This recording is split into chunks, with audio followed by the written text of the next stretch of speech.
అన్నదాత అన్నదాత మీ అన్నదాత చెమటోడ్చి ఆహారాన్నందించే రైతన్నా అనునిత్యం నీ కండదండగా నిలిచే నేస్తం ఎవరన్నా అన్నదాత అన్నదాత మీ అన్నదాత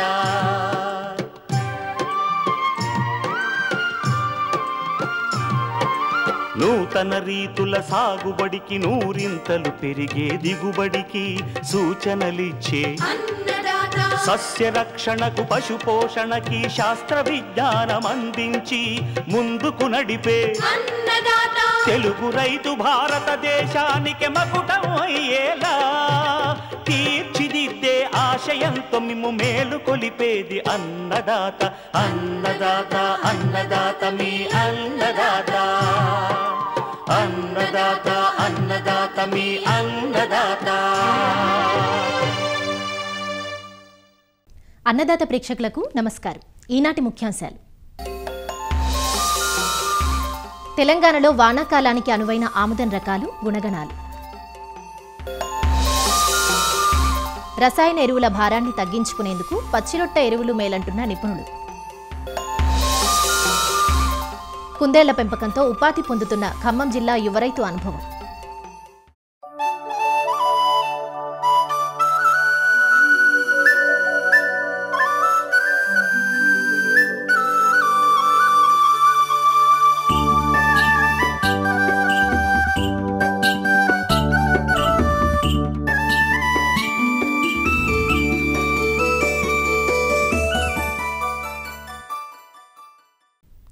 సాగు రంగంలో పెరుగుతున్న రసాయనాల వాడకంతో నానాటికి నేల సారం తగ్గిపోవడమే కాకుండా రైతుకు పెట్టుబడి అధికమై పర్యావరణం కలుషితమవుతోంది. అలా కాకుండా నేల తల్లి తిరిగి జవసత్వాలు పెంచుకోవాలంటే సేంద్రియ ఎరువుల వాడకాన్ని పెంచేందుకు కేంద్ర ప్రభుత్వం పీఎం ప్రణామ్ పథకం ద్వారా రాయితీలు అందిస్తూ పచ్చిరొట్ట పైర్ల విత్తనాలను సరఫరా చేస్తోంది. పచ్చిరొట్ట ఎరువుల వాడకం ద్వారా 20-40% రసాయనిక ఎరువులను తగ్గించుకోవచ్చు. పచ్చిరొట్ట ఎరువుల వాడకం వల్ల కలిగే ప్రయోజనాలను తెలియజేస్తున్నారు నెల్లూరు జిల్లా వ్యవసాయ శాఖ సహాయ సంచాలకులు రాజ్ కుమార్. భూమిని అంటే గతంలో అయితే మనకు పశు సంపద ఉంది, పశువుల ఎరువులు కానీ, గొర్రెల ఎరువులు కానీ, మేకల ఎరువులు కానీ, దిబ్బ ఎరువులు కానీ ఇలాంటివి వాడేవాళ్ళు. అయితే ఈరోజు మనకు భూమిని పరిరక్షించుకోవాలంటే మనకు సరైన సేంద్రియ ఎరువులు లేవు. దానికి ప్రత్యామ్నాయంగా ఈరోజు మనము ఈ యొక్క గ్రీన్ మెన్యూర్ సీడ్స్ అంటే ఈ యొక్క పచ్చరొట్ట ఎరువులు వాడుకోవాలి. ఇది 2 రకాలు ఉంది. పచ్చరొట్ట ఎరువులు, అదేవిధంగా పచ్చాకు ఎరువులు. అంటే పచ్చరొట్ట ఎరువులు అంటే మనకు ముఖ్యంగా చూసినట్లయితే జనుము, జీలగ, పిల్లి పెసర, అలసందులు, పెసర, మినుములు. అదేవిధంగా పచ్చాకు ఎరువులు చూసినట్లయితే మామూలుగా వేప, కానుగ, గ్లైరిసీడియా ఇలాంటి వాటిని వినియోగిస్తారు పచ్చాకులు. అంటే ఎక్కడైతే రైతులకి ఈ గ్రీన్ మెన్యూర్ సీడ్ అంటే పచ్చరొట్ట ఎరువులు మగ పొలాల్లో పెంచి వాటిని మరలా దమ్ములో చేసి దున్నేదానికి సమయం ఉందో వెంటనే మనకు పచ్చరొట్ట ఆకులు వేసి పొలంలో దమ్ము చేసుకొని మురగనిచ్చిన తర్వాత పంటలు వేసుకోవచ్చు. దీనికి సమయం అనేది అవసరం లేదు. కాబట్టి ఈ యొక్క ఆకుల్ని రెడీమేడ్గా మనకు ఆ పొలాల్లో అంటే మొక్కల మీద నుంచి తీసుకొచ్చి కూడా ఈ యొక్క పొలాలు వేసి దున్నుకోవచ్చు. ఈ పచ్చరొట్ట విత్తనాలు కానీ పొలాలు వేసినప్పుడు ఎకరాకి దాదాపు 30-50 కేజీల వరకు కూడా ఈ నత్రజని అందుబాటులోకి వచ్చేదానికి అవకాశం ఉంటుంది. అదేవిధంగా పచ్చాకు ఎరువులు వేసినా కూడా మనకు ఈ యొక్క నత్రజని కానీ, భాస్వరం కానీ, పొటాష్ కానీ ఇవి కూడా అందుబాటులోకి వచ్చేదానికి అవకాశం ఉంటుంది. ఏ విధంగా స్థిరీకరిస్తాయని మనం చూసినప్పుడు ఈ యొక్క వేరు బుడుపుల్లో రైజోబియం అనే బ్యాక్టీరియా ఉంటుంది. ఇది గాలిలోని నత్రజనిని తీసుకొని దాన్ని వేరు లోపల బుడుపుల లోపల స్థిరీకరించి నత్రజనిని కూడా ఇచ్చేదానికి అవకాశం ఉంటుంది. దీన్ని మామూలుగా ఈ పచ్చరొట్ట ఎరువుల్ని ఎకరాకి జీలగలైతే 12 కిలోలు ఎకరాకి చల్లుకోవచ్చు, జనుము అయితే 16 కిలోలు చల్లుకోవచ్చు, పిల్లి పెసర అయితే 8 కిలోలు చల్లుకునే దానికి అవకాశం ఉంటుంది. అయితే ఈ భూమిలో దీని యొక్క పచ్చరొట్ట ఎరువుల్ని దున్నుకోవాలంటే 50% పూత దశలు ఉన్నప్పుడు దాన్ని పొలాల్లో కలయి దున్నుకోవాలి. కలయి దున్నుకున్న తర్వాత అది బాగా మురిగి చీకాలంటే డికంపోజ్ కావాలంటే సింగిల్ సూపర్ ఫాస్ఫేట్ని 100 కిలోలు ఒక ఎకరా చొప్పున వేసుకుంటే బాగా చీకి బాగా కుళ్ళేదానికి అవకాశం ఉంటుంది. ఈ విధంగా చేసుకోవచ్చు. ఈ యొక్క గ్రీన్ మెన్యూర్ సీడ్ కానీ, గ్రీన్ లీఫ్ మెన్యూర్ సీడ్ కానీ ఎలాంటి ఉపయోగాలు ఉంటుంది భూమిలో మనం వేసినప్పుడు అనేది చూసినట్లయితే భూమి భౌతిక ధర్మం అనేది మారిపోతుంది. అంటే భూమి నీరు నిల్వ ఉంచుకునే శక్తి కూడా పెరుగుతుంది. భూమిలో సూక్ష్మజీవుల సంఖ్య కూడా అధికంగా పెరుగుతాయి. ఇదే కాకుండా ఆ సూక్ష్మజీవులు ఎప్పుడైతే ఎక్కువగా అధికంగా అవుతాయో భూమిలో ఉన్న పోషకాలు ఈ కాల్షియం కానీ, మెగ్నీషియం కానీ, మ్యాంగనీస్ కానీ, ఐరన్ కానీ, జింకు కానీ ఇలాంటి అందుబాటులో లేని ఒక్కోసారి భాస్వరం కూడా ఈ ఫిక్స్ అయిపోయిన అందుబాటులో లేని పోషకాలన్నింటిని కూడా మొక్కకి తీసుకొచ్చేదానికి అవకాశం ఉంటుంది. ఇదే కాకుండా ఎక్కడైతే చౌడు భూములు ఉంటాయో అవన్నీ కూడా మామూలు స్థితికి వచ్చేదానికి అవకాశం ఉంటుంది. అదేవిధంగా క్షార భూములు, అన్ని భూములు కూడా ఈ బ్యాలెన్స్ చేసి ఈ యొక్క భూమిని అంతా కూడా న్యూట్రలైజ్ చేసేదానికి అవకాశం ఉంటుంది. ఇదే కాకుండా ఈ కలుపును కూడా రాకుండా నివారించేదానికి అవకాశం ఉంటుంది. అదే కాకుండా ఆరోగ్యకరమైన మనకు పంటలు వచ్చేదానికి కూడా అవకాశం ఉంటుంది.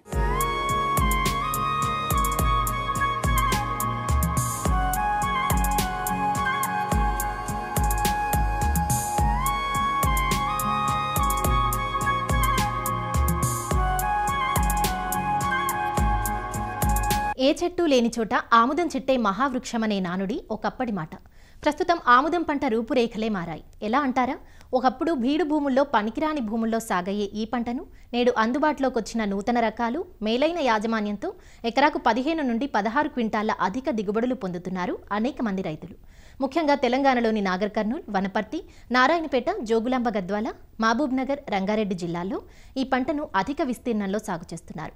మెట్ట పంటగా అనావృష్టిని సైతం తట్టుకొని కనీస రాబడినిచ్చే ఆముదం పంటను ఖరీఫ్లో అధిక శాతం వర్షాధారంగానే సాగు చేస్తారు. అయితే నీటి వసతి ఉన్నవారు అధిక దిగుబడులిచ్చే నూతన వంగడాలు, హైబ్రిడ్లను ఎంపిక చేసుకోవచ్చు.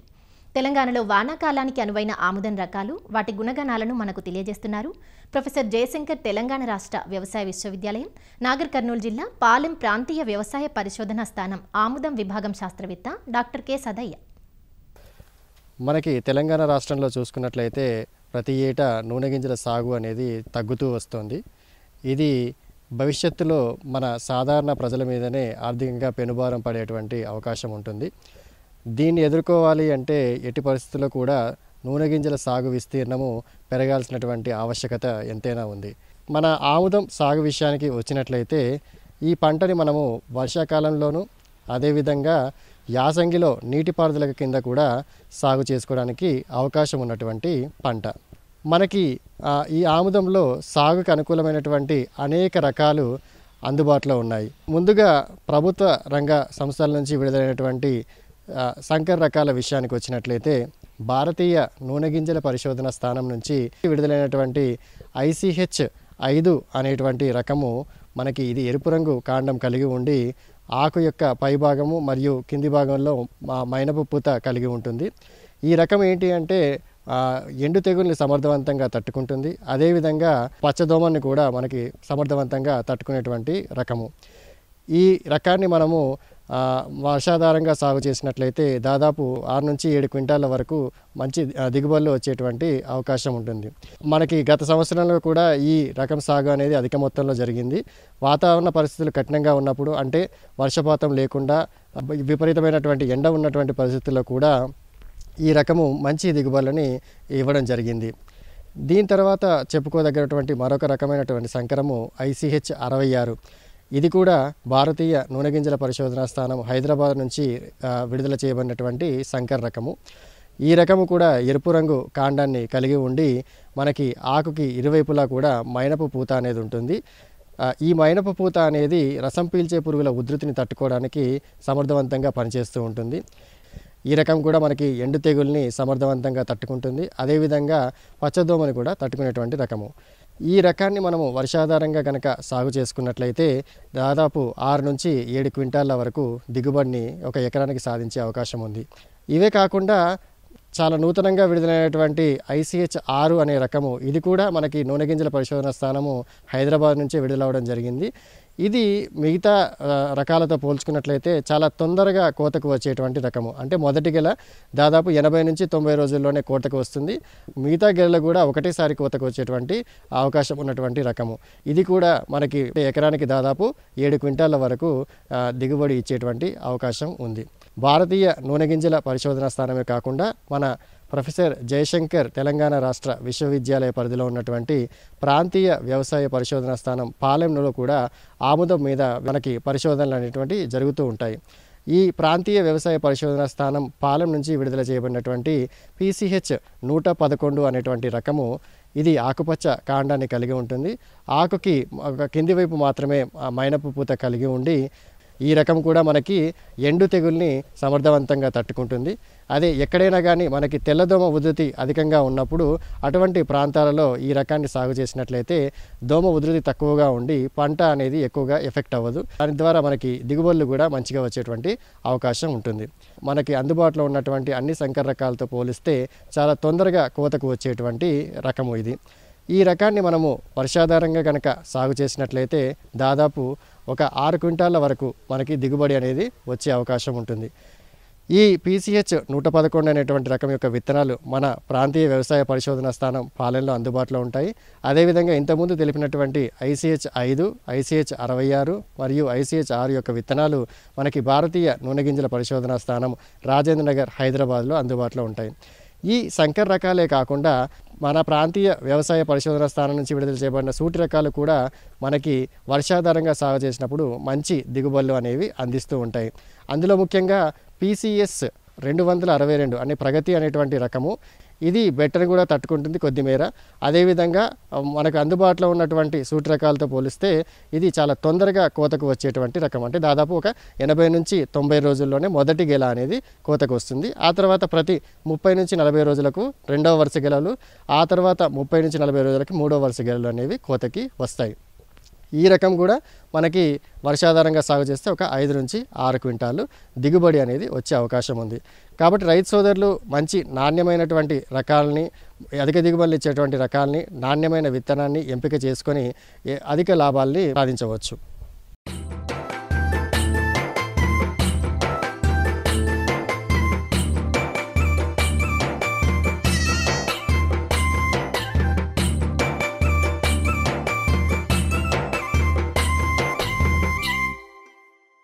వ్యవసాయ అనుబంధ రంగాల్లో పాడి, కోళ్ల పరిశ్రమ అధిక పెట్టుబడితో కూడుకున్నవని గ్రహించి తక్కువ పెట్టుబడితో కుందేళ్ల పెంపకాన్ని ప్రారంభించాడు ఖమ్మం జిల్లా కామేపల్లి మండలం పండితాపురానికి చెందిన ఓ యువ రైతు. చదివింది BSc డైరీ సైన్స్ కావడంతో పెంపకం మరింత సులువుగా మారింది. అయితే కుందేళ్ల పెంపకంలో రైతులు ఎదుర్కొనే ప్రధాన సమస్య మార్కెటింగ్. చాలామందికి వీటి పెంపకం మీద ఆసక్తి ఉన్నా ఎలా మార్కెట్ చేయాలో తెలియదు. గతంలో కొందరు ఔత్సాహికులు డాబాలకు, ఇళ్లలో పెంపకానికి, బ్రీడర్లుగా విక్రయానికి, మెడికల్ కాలేజీలకు విక్రయించడం ద్వారా రాణించిన సందర్భాలున్నాయి. కుందేళ్ల పెంపకం విషయంలో ప్రారంభంలో కొన్ని ఇబ్బందులను ఎదుర్కొన్నా అనుభవాలని పాఠాలుగా మలుచుకొని నేడు సొంతంగా మార్కెట్ చేసుకునే స్థాయికి ఎదిగిన ఆ యువ రైతు అనుభవాలను ఇప్పుడు చూద్దాం. మా ఫ్యామిలీ బ్యాక్గ్రౌండ్ వచ్చేసి మేము వ్యవసాయం సంబంధించిన కుటుంబం నుంచి నేను రావడం జరిగిందండి.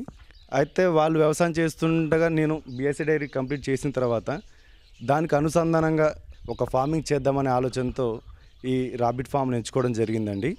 అయితే ఈ ఎంచుకోవడం కారణం కూడా దానికి 2 విధాలుగా ఉందండి. మనకి వ్యవసాయంలో అప్ అండ్ డౌన్స్ ఉంటాయి కదండి, అంటే లాభ నష్టాలు అనేది ఉండటం వలన దానికి అనుగుణంగా ఒక ఫార్మింగ్ ఉంటే మంచిదనే ఉద్దేశంతో 1,20,000 రూపాయలతోనే నేను ఈ యొక్క రాబిట్ ఫామ్ని మొదటగా నేను 2020లో స్టార్ట్ చేయడం జరిగింది. ఫస్ట్ నేను ఐరన్ షెడ్ వేసానండి. నాకు తెలిసిన ఫార్మర్ దగ్గర నుంచి ఒక 3 యూనిట్లు రాబిట్స్ తీసుకొచ్చానండి. 8 ఆడవి 2 మగవి అండి. ఇది ఒక యూనిట్గా పిలుస్తారు. ఇట్లా 3 యూనిట్లు తెచ్చాను. ఆ రేకుల షెడ్లో కొంత ప్రాబ్లం ఫేస్ చేశాను. నేను రేకులతో చేసుకోవడం వల్ల ఏంటంటే పుట్టిన పిల్లలు బతకపోవడము, ఈ యొక్క బ్రీడర్ సహకాలంలో ఎదక రాకపోవడము, ఇవి ఎంత మేపినా కూడా అవి వీక్గా ఉండి ఎప్పుడు నీరసంగా కనిపిస్తూ ఉండేటివి అనమాట. ఎందుకంటే ఈ రేకుల వేడి వల్ల అవి ర్యాబిట్స్ ఆ విధంగా ప్రాబ్లం ఫేస్ చేసాయి. ఇదేదో లాస్ట్ బిజినెస్ లెక్క ఉంది, మనకి అవుతుందా కాదా మా నాన్న వాళ్ళతో ఛాలెంజ్ చేశాను నేను అనేసి ఒక భయంతో నేను చిన్నగా ఒక సిమెంట్ రేకులతో మళ్ళీ వేరే షెడ్ కన్స్ట్రక్ట్ చేసి అల్లోకి మార్చానండి మొత్తాన్ని కూడా. ఇది వచ్చేసి ఇది ఫ్లమిష్ జెయింట్ అండి. ఈ ఫ్లమిష్ జెయింట్ బ్రీడ్ అనేది దీని ప్రత్యేకత ఏంటంటే అడవి కుందేలు మాదిరిగా కనిపిస్తుందండి. ఇది వచ్చేసి అధిక సంతతి కలిగి ఉంటుందండి. ప్రతి ఈతకు కూడా 6 నుంచి 7 పిల్లలు ఈజీగా బతికించుకోగలుగుతుంది. కాకపోతే గ్రోత్ అనేది మనకి యాజ్వల్గా మన అడవి బ్రీడ్ లెక్కన స్లో గ్రోత్ ఉంటుంది, మరీ హెవీగా స్పీడ్గా వచ్చే అవకాశం ఉండదండి. ఈ సోవియట్ చించల బ్రీడ్ అనేది అన్ని బ్రీడ్స్లో కంటే కొద్దిగా స్పీడ్ గ్రోత్ అవుతుందండి. ఇది బాడీ వెయిట్ కూడా అధికంగా పెరిగే అవకాశం ఉంటుంది. దీని కలర్ వచ్చేసి మన సిమెంట్ కలర్ అండి. ఉండటానికి యాక్టివ్గా ఉంటుంది. ప్రతి ఈతలో కూడా అంటే 8-9 పిల్లలు పెడుతుంది.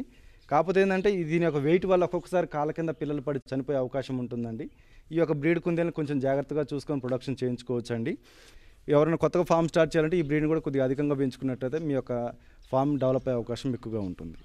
ఈ న్యూజిలాండ్ వైట్కి చాలా ప్రత్యేకత ఉంటుందండి. ఏంటంటే ఇది ల్యాబ్ పర్పస్లో ఎక్కువ వాడటం జరుగుతుందండి. మనకి మనుషులకు తయారయ్యే ప్రతి మెడిసిన్ కూడా ఆ ల్యాబ్స్లో అది ట్రయల్స్ చేసిన తర్వాతనే మనకి మెడిసిన్ రిలీజ్ అవుద్ది అనేసి విన్నామండి.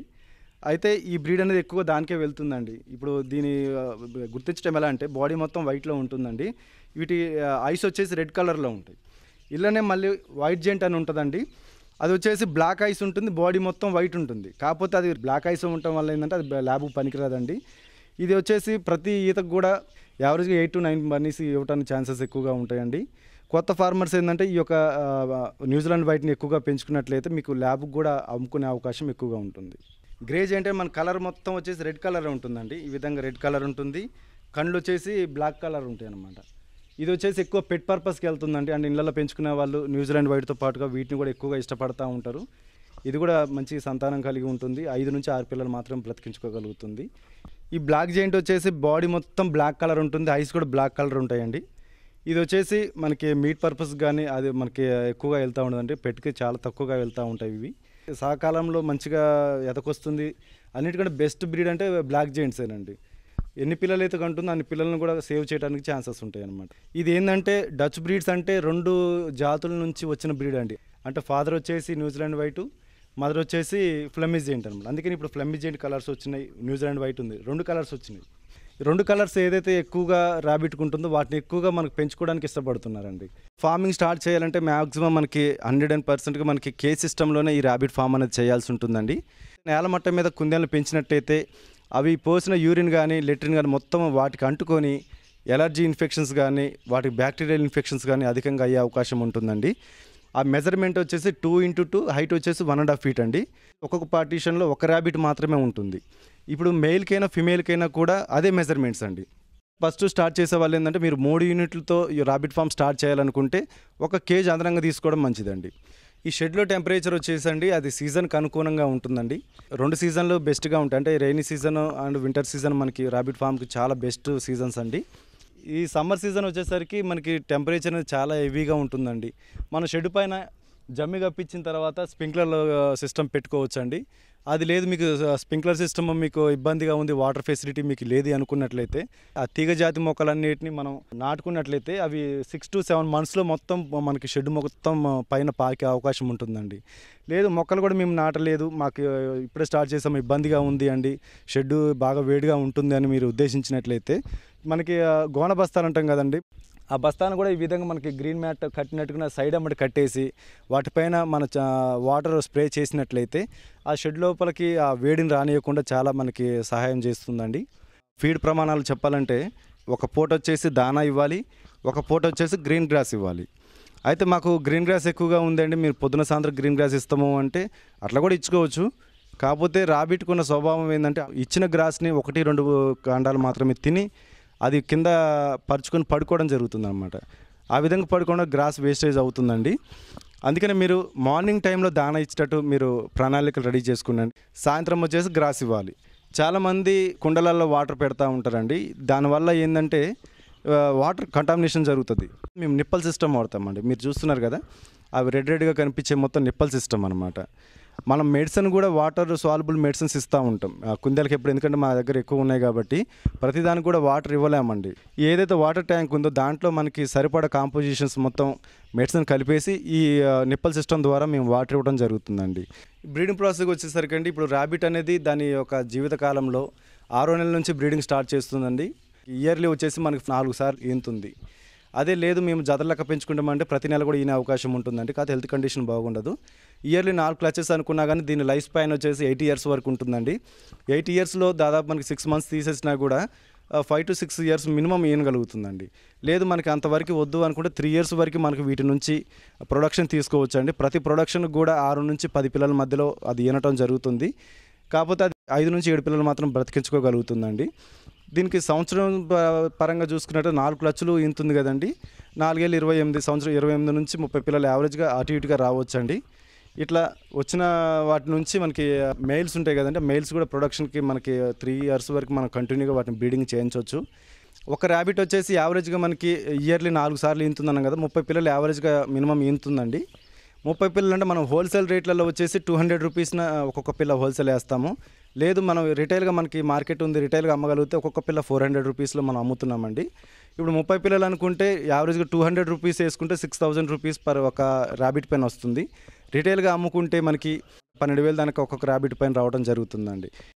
ఈనటానికి మినిమం 250 బ్రీడర్స్ ఉంటాయండి. ఇప్పుడు అంటే మనకు సేల్ పర్పస్ కాకుండా నేను 2 బ్యాచెస్ చేస్తానండి. అంటే 125 లెక్క బ్యాచ్ చేస్తాము.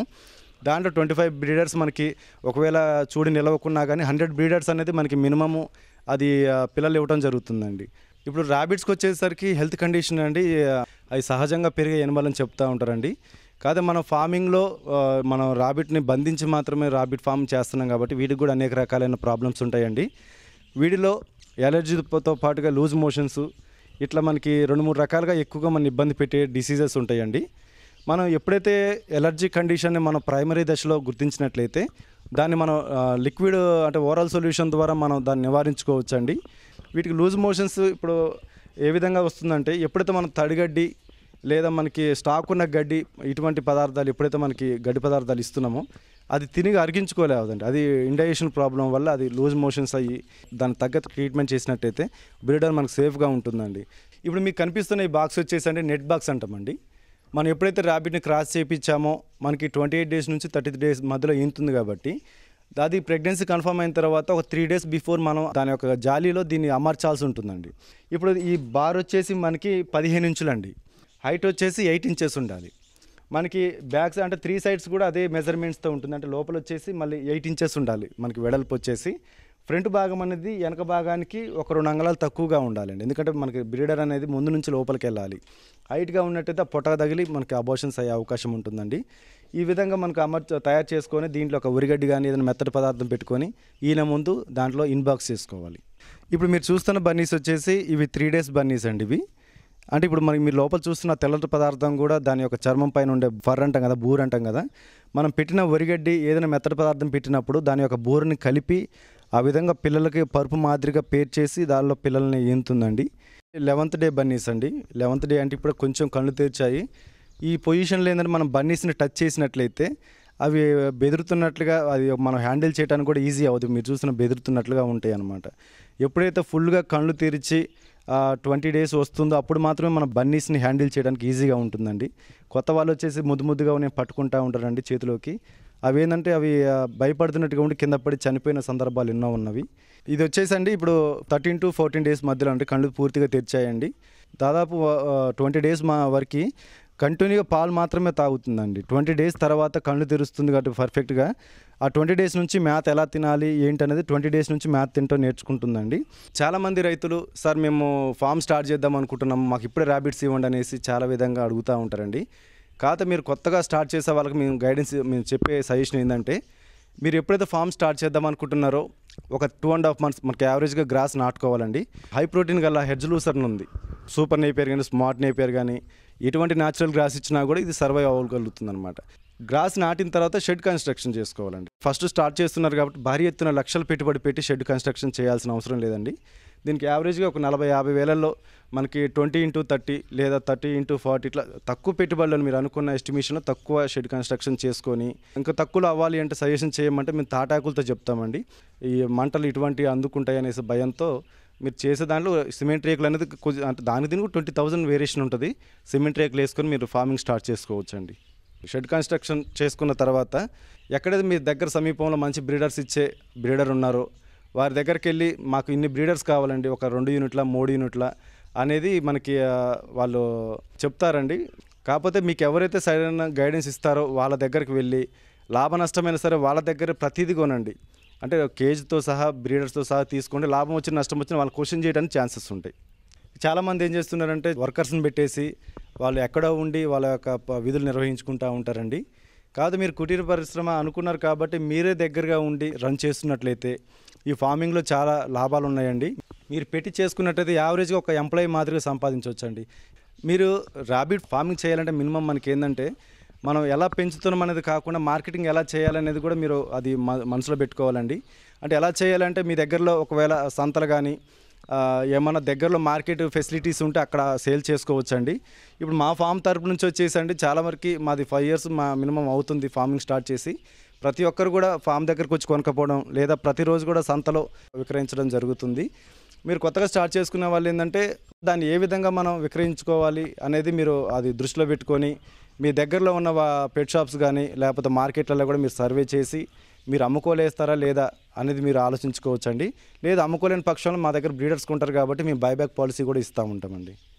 మరిన్ని విభిన్న అంశాలతో రేపటి అన్నదాతలో మళ్ళీ కలుసుకుందాం. అంతవరకు సెలవు. నమస్కారం.